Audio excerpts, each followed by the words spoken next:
The pandemic has caused people of all ages to not be as active as usual, which can result in new or worsening injuries.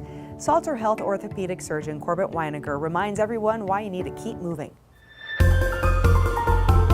Dr. Weiniger, so good to see you, and help us understand what happens to us physically when we stop being active.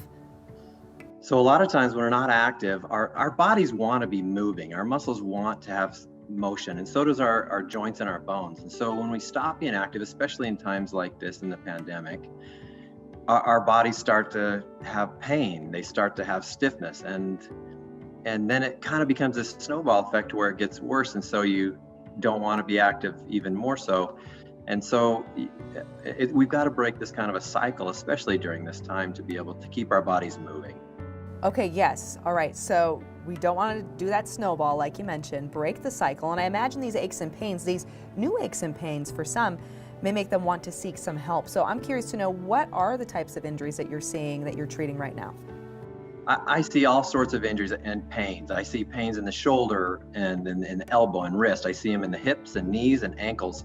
A lot of times these pains really aren't specifically from the hips, and we've got to kind of delineate where it's coming from. Sometimes it's referred pain from your back or from your neck. The nerves come from your back and neck and go to the different areas of your arms or legs and can act like shoulder pain or knee pain. And we need to kind of evaluate this and delineate where the pain is actually coming from so that we can help you with the best treatment possible. And how often do you see these injuries result in surgery? More than likely, we can take care of people for these injuries without surgery. Sometimes we do need to do surgery if there's fractures or if there's actually ligaments torn. But most of the time, we're able to do injections or non-operative management like physical therapy and strengthening. And again, breaking that cycle so that people can get their muscles back strong again. So Dr. Weiniger, help us understand, why is it important that we remain active during the pandemic, and how do we remain motivated to stay active? Sometimes it's really tricky to stay active during this time.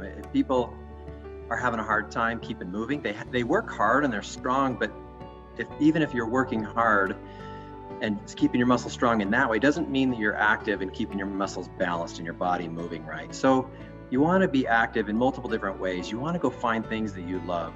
You want to get out of breath. You want to get your heart rate up, even if it's just 5 minutes a day. You don't have to be 30 minutes a day, but you want to be doing something different to get your joints moving in a different way than you typically do just at work.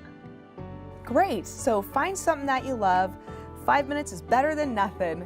And maybe even try something new, which is always a motivation in itself, right? Dr. Weiniger, thank you so much. And where can people go to learn more? You can go to salterhealth.com to learn more about this.